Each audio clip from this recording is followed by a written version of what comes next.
महात्मा बुद्ध का प्यारा सा संदेश।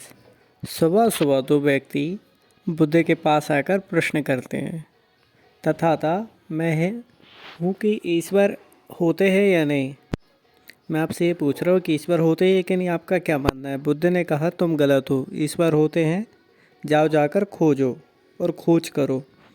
दोपहर में एक दूसरा व्यक्ति आता है जो बुद्ध से प्रश्न करता है, तथाता मैं मानता हूँ कि ईश्वर होते हैं, आपका क्या मानना है। बुद्ध ने कहा ईश्वर नहीं होते, जाकर ठीक से ध्यान करो और पता लगाओ।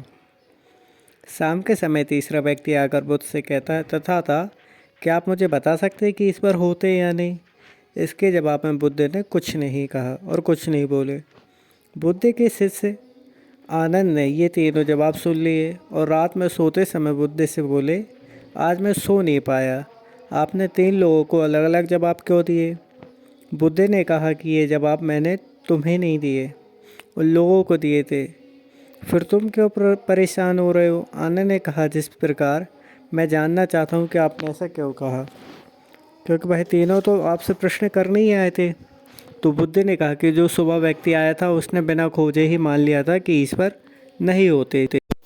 जो दोपहर को व्यक्ति आया था वह बिना खोजे मान लिया था कि ईश्वर होते, इसलिए मैंने उसके विश्वास के विरुद्ध बात कही। शाम के वक्त जो व्यक्ति आया था वो खुद मेहनत नहीं करना चाहता था, बल्कि उसे सुने सुनाए उत्तर चाहिए थे, इसलिए मैं मौन हो गया ताकि वो किसी नतीजे पर ना पहुंचे और अपनी खोज शुरू करे। सीख, लोग बिना मेहनत बिना खोज किए सुनी सुनाई बातों पर यकीन करते हैं।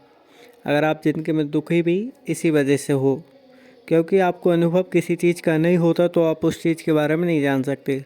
लेकिन सुनी सुनाई बातों को मानकर ये सोचते हो कि मुझे अनुभव है, जब तक खुद को अनुभव ना हो किसी भी बात पर यकीन मत करो।